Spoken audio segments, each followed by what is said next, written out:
Ici, j'ai mes petits personnages robots que j'ai modélisés dans Cinema 4D. Ils ont quelques matériaux de base appliqués et l'un des grands avantages de Spin est que vous pouvez conserver et transférer les informations de couleurs à partir de vos matériaux dans Cinema 4D et avoir ces couleurs appliquées à votre modèle et traduites dans Spin également. Alors, ici, j'ai mes petits personnages de robots que j'ai modélisés dans Cinema 4D avec des matériaux très basiques appliqués sur eux. L'un des avantages de Spin est que vous pouvez en fait conserver et traduire les informations de couleurs à partir de vos matériaux dans Cinema 4D et avoir ces couleurs appliquées à votre modèle et traduites dans Spin également. Donc, il y a un avantage à appliquer des couleurs et des matériaux de base à votre objet dans Cinema 4D. Maintenant, si vous aviez une texture d'emballage de film, c'est là que vous devriez l'importer manuellement dans Spin et appliquer votre texture UV, comme je l'ai montré précédemment dans Spin. Mais pour obtenir votre modèle et ses matériaux hors de Cinema 4D, j'ai trouvé que le meilleur format de fichier pour faire cela est le FBX. Désormais, Spin peut également importer des formats de fichiers STL et OBJ, mais j'ai constaté que le FBX conserve ces informations de couleur et gère les objets générés de manière très agréable en utilisant cette méthode. Tous ces paramètres par défaut sont bons à utiliser. Donc, allons-y et appelons simplement ceci « test de ligne ». Ensuite, si nous revenons à Spin,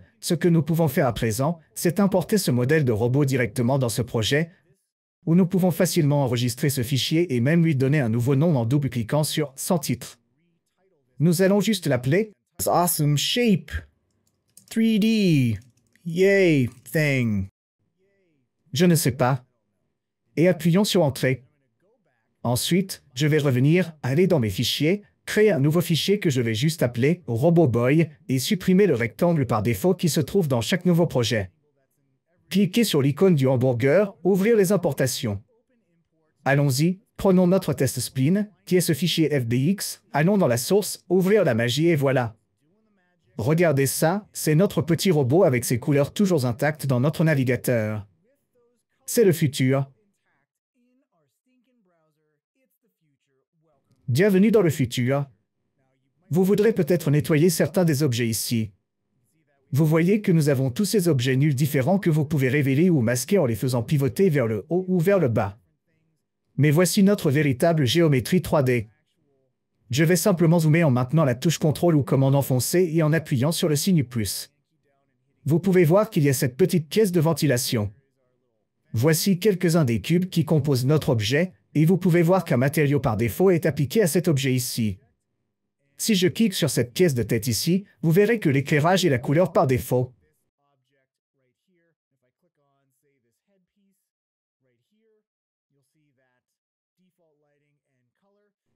Maintenant, ce que nous pouvons faire maintenant, c'est créer un élément de matériau à partir de ce matériau bleu en cliquant sur les 4 points, en allant sur le signe plus et en le renommant simplement bleu. Et ce que je peux faire maintenant, c'est prendre cet élément bleu et l'appliquer à tous ces objets bleus ici. Au lieu d'avoir à appliquer des matériaux individuels à chaque objet, je peux créer un matériau et l'appliquer à plusieurs objets. Et encore une fois, cela va créer ces objets de téléchargement étranges que nous allons simplement supprimer. Mais mettons simplement ce bleu sur cet objet ici, et ce bleu sur cette petite pièce environnante là, puis supprimons ces morceaux de téléchargement, et maintenant je peux sélectionner ce matériau et ajuster cette couleur. Cela ajustera la couleur de tous ces objets bleus auxquels nous avons appliqué cet élément de matériau, ce qui est vraiment cool. Vous n'avez pas à plonger dans chaque objet individuellement pour ajuster ces matériaux.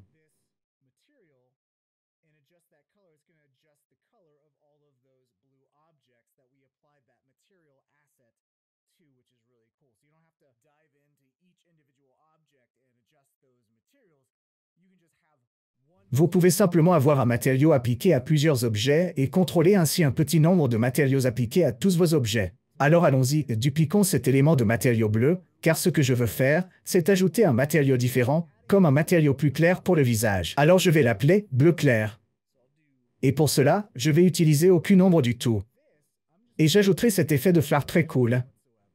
Je vais changer le mode de fusion en test screen et voyons ce que cela donne appliqué, par exemple, à l'objet de l'œil. Je vais survoler jusqu'à ce que nous obtenions une belle boîte de fil autour de cet œil. Et vous pouvez voir que cela a été appliqué. Ensuite, je vais désélectionner cet objet pour retrouver mon navigateur d'éléments de matériaux.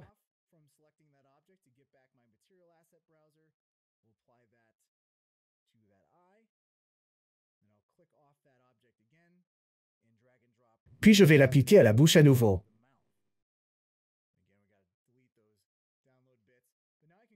Nous devons supprimer ces morceaux de téléchargement, mais maintenant je peux revenir à mon bleu clair et changer cette couleur pour qu'elle soit plus proche du turquoise, et ensuite allons dans les paramètres actuels, et changeons la couleur de ceci pour que ça ressemble presque à une lueur interne, et je peux ajuster le biais.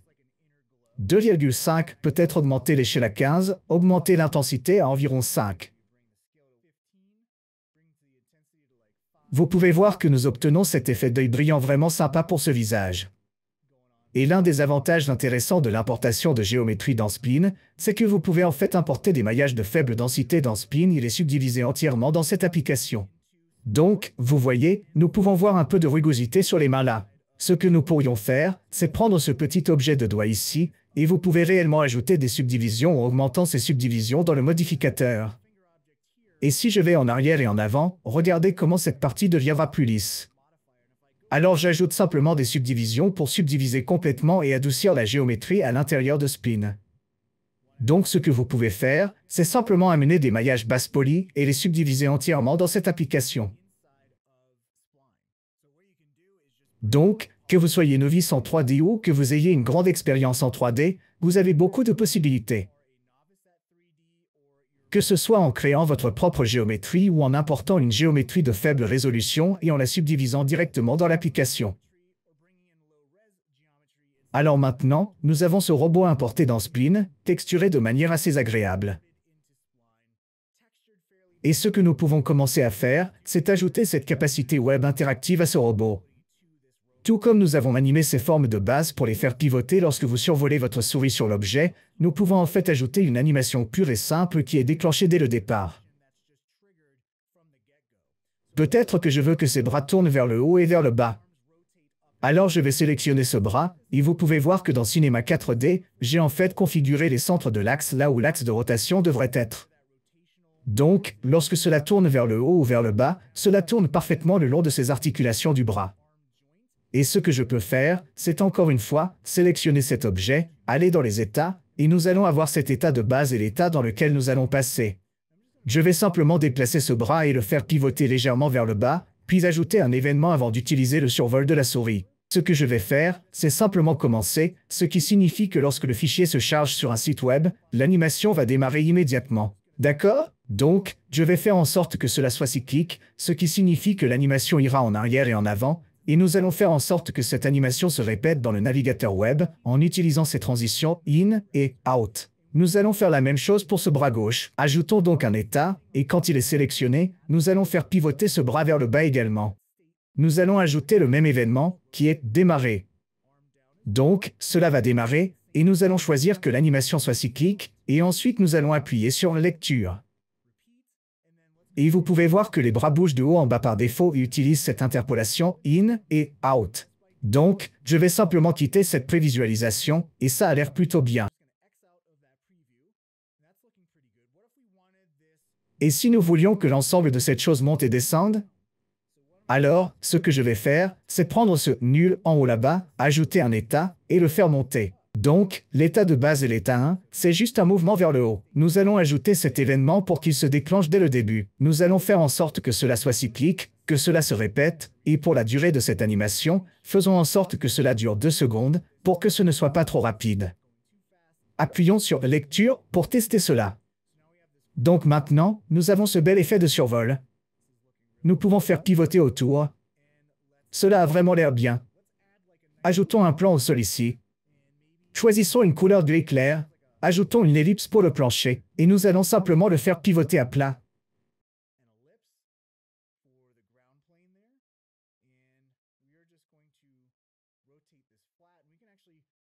Nous pouvons également entrer dans la position et la rotation de cet objet et tout mettre à 0 pour le faire pivoter à plat à 90 degrés. Je tiens la touche magie enfoncée pour le contraindre par incrément de 5 degrés.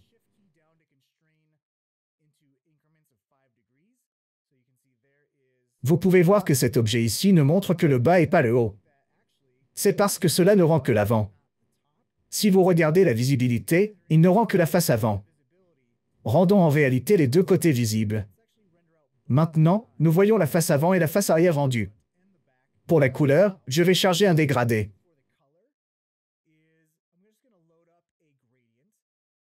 Cliquez sur la puce de couleur de dégradé là-bas et changeons cela de linéaire à radial.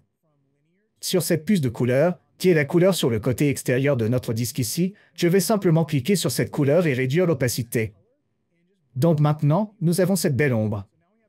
Cliquez sur cette puce de rampe et réduisez-la un peu. Et maintenant, nous pouvons agrandir cet objet ici, et nous pouvons même animer l'ombre pour la réduire à mesure que ce robot monte. Ajoutons cet état, donc l'état de base, l'état 1 sera juste pour réduire cela un peu.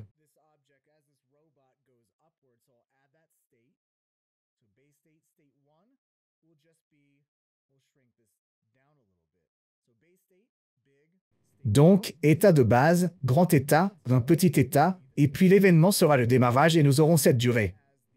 La même que le mouvement du robot vers le haut et vers le bas. Nous allons le faire boucler, le répéter. Et si nous appuyons sur lecture maintenant, vous verrez que cette ellipse va se mettre à l'échelle, grandir et rétrécir. Et vous pouvez voir que c'est un peu comme une ombre interactive, ce qui a l'air plutôt cool. Faisons une dernière chose, et c'est de faire en sorte que notre robot regarde et suive le curseur lorsque le curseur se déplace sur le site web. Pour ce faire, je vais simplement sélectionner ce nul parent ici qui contient tous nos objets. Sous ce nul, nous allons ajouter un autre événement. Vous pouvez ajouter plusieurs événements à un seul objet pour le type « Regardez ». Et si je lance la lecture, vous verrez que maintenant votre objet va pointer ou regarder le curseur. Donc, nous avons cette expérience interactive vraiment cool, et vous pouvez voir que tant que nous n'orbitez pas ici, tout aura l'air assez bien.